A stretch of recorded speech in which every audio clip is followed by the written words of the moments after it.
இன்னைக்கு வந்து 1 kg நான் மட்டன் வாங்கியிருக்கேன். இன்னைக்கு நாங்கள் வாங்கியிருந்த மட்டன் வந்து போன்லெஸ் மட்டன் தான். ஸோ இது வந்து மேரினேட் பண்ணி வைக்கணும். ஸோ அதுக்கான ப்ராசஸ் தான் போயிட்டு இருக்கு. இப்போ நம்ம 150 கிராம் கர்ட் ஆட் பண்ணிட்டு அதுலேயே 2 டேபிள் ஸ்பூன் வந்து இஞ்சி பூண்டு பேஸ்ட் ஆட் பண்ணிக்கலாம். இஞ்சி பூண்டு பேஸ்ட் ஆட் பண்ணிட்டு நம்ம வந்து உப்பு ஆட் பண்ணிக்கலாம்.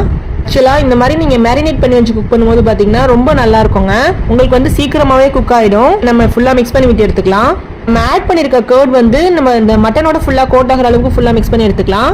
மட்டன் குழம்புனா செய்யறதுனா வேகிறதுக்கு ரொம்ப லேட் ஆகிற மாதிரி இருக்கும். ஸோ இந்த மாதிரி நீங்கள் மேரினேட் பண்ணி வச்சு குக் பண்ணும்போது பார்த்தீங்கன்னா ரொம்ப குயிக்காகவே குக் ஆகிடும். இந்த மாதிரி மேரினேட் பண்ணி அரை மணி நேரம் வச்சிடலாம். உங்களுக்கு டைம் இருந்துச்சுன்னா இந்த மாதிரி மேரினேட் பண்ணி வச்சு செய்யுங்க.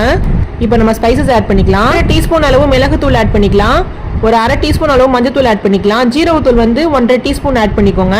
இதில் நம்ம மல்லித்தூள் ஆட் பண்ணிக்கலாம். 1.25 டேபிள் ஸ்பூன் அளவு ஆட் பண்ணியிருக்கேன். மல்லியோட அளவு தான் கொஞ்சம் கூட ஆட் பண்ணிக்கணும். ஏன்னா குழம்போட அளவு வந்து கொஞ்சம் அதிகமாக செய்யணும்ல. ஸோ அதுக்காக தான். இஞ்சி பூண்டு பேஸ்ட் ஆட் பண்ணி தயிர் ஆட் பண்ணி நம்ம மிக்ஸ் பண்ணி வச்சாச்சு ஒரு அரை மணி நேரம். நெக்ஸ்ட் மசாலா ஆட் பண்ணிட்டு நம்ம வேக வச்சு எடுத்துக்கலாம். ப்ரெஷர் குக்கர்ல நம்ம வந்து வேக வைக்க போறோம். இப்போ நம்ம ஃபுல்லா மிக்ஸ் பண்ணி விட்டுக்கலாம். நெக்ஸ்ட் நம்ம கேஸ் கட்னா செக் பண்ணிட்டு அதுக்கப்புறம் நம்ம விசில் வச்சு எடுத்துக்கலாம். 2 விசில் வச்சு எடுத்துக்கலாம். நெக்ஸ்ட் நம்ம பக்கத்துலேயே ஸ்டவ் ஆன் பண்ணி ஒரு பாத்திரம் வச்சுக்கலாம். இப்போ ஒரு 4 டேபிள் ஸ்பூன் கடலெண்ணெய் ஆட் பண்ணிக்கலாம். அதில் நம்ம ஸ்பைசஸ் ஆட் பண்ணிக்கலாம். பட்டை கிராம்பு ஏலக்காய் இருக்கும்ல. ஸோ அதுதான் நம்ம ஆட் பண்ணியிருக்கோம். தென் வந்து மீடியம் சைஸில் 2 ஆனியன் ஸ்லைஸாக கட் பண்ணி வச்சிருக்கேன். ஸோ அதை ஆட் பண்ணிக்கலாம்.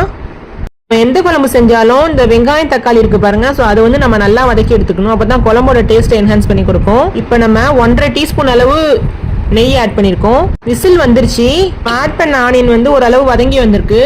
இன்னும் நல்லா வதங்கணும். ஸோ நல்லா வதக்கி எடுத்துக்கலாம். இன்னைக்கு நாம செய்ய போற மட்டன் குழம்போட குவான்டிட்டி கொஞ்சம் அதிகமாக தான் செய்ய போறோம். ஸோ அதனால கொஞ்சம் பெரிய பாத்திரமா தான் வச்சிருக்கேன். இன்னைக்கு நம்ம 1 kg கிட்ட வாங்கியிருக்கோம். மீடியம் சைஸ்ல ஒரு 3 தக்காளி ஆட் பண்ணியிருக்கேன். நல்ல பழுத்த தக்காளியா தக்காளி நல்லா மசிஞ்சு வதங்குற அளவுக்கு ஃபுல்லா வதக்கி எடுத்துக்கலாம். அந்த மாதிரி இப்போ நம்ம இதுல பச்சை மிளகாய் ஆட் பண்ணிக்கலாம். பச்சை மிளகாய் ஆட் பண்ணிட்டு நல்லா வதக்கி எடுத்துக்கலாம். நான் இங்க ஒரு 4 பச்சை மிளகாய் ஆட் பண்ணியிருக்கேன். நான் வந்து 1-2 கட் பண்ணி ஆட் பண்ணியிருக்கேன். ஸோ இதை நல்லா வதக்கி எடுத்துக்கலாம். நம்ம மட்டனை டைரெக்டாக ஆட் பண்ணி கூட நம்ம செய்யலாம். இன்னும் லேட் ஆகிடும். ஸோ அது வந்து நமக்கு குக்கரில் ஆட் பண்ணி செய்யும் போது நமக்கு டைமும் சேவ் ஆகும். தென் வந்து மேரினேட் பண்ணி வச்சிருக்கிறதுனால உங்களுக்கு வந்து ஒரு விசில் வச்சா கூட உங்களுக்கு சீக்கிரம் வெந்துடும். டைம் இருந்துச்சுன்னா 1 ஹவர்ஸ் மேலே கூட நீங்கள் மேரினேட் பண்ணி வைக்கலாம். இப்போ நம்ம இஞ்சி பூண்டு பேஸ்ட் ஆட் பண்ணிக்கலாம். 2 டேபிள் ஸ்பூன் இஞ்சி பூண்டு பேஸ்ட் ஆட் பண்ணிக்கிறேன். இஞ்சி பூண்டு பேஸ்ட் ஆட் பண்ணிட்டு ஒரு 2 நிமிஷம் வதக்கி எடுத்துக்கலாம். ஸ்டவ் வந்து மீடியம் ஹைல வச்சுக்கோங்க. ரொம்ப ஹைல வச்சிடாதீங்க.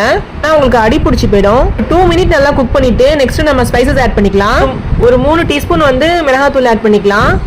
டேபிள் ஸ்பூனெல்லாம் ஆட் பண்ணீங்கன்னா ஒரு டேபிள் ஸ்பூன் ஃபுல்லா ஆட் பண்ணிக்கோங்க. கரெக்டா இருக்கும். 1 டீஸ்பூன் மஞ்சத்தூள் ஆட் பண்ணிக்கலாம். மஞ்சத்தூள் ஆட் பண்ணிட்டு ஃபுல்லா மிக்ஸ் பண்ணி விட்டுறலாம்.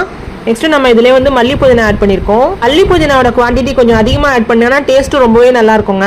உங்களுக்கு இந்த மாதிரி போன்லெஸ் மட்டன் கிடைச்சிச்சுன்னா மட்டன் குழம்பு செய்யறதை விட பிரியாணி செஞ்சா ரொம்ப நல்லா இருக்குங்க. வேக வச்ச மட்டனை ப்ரெஷர்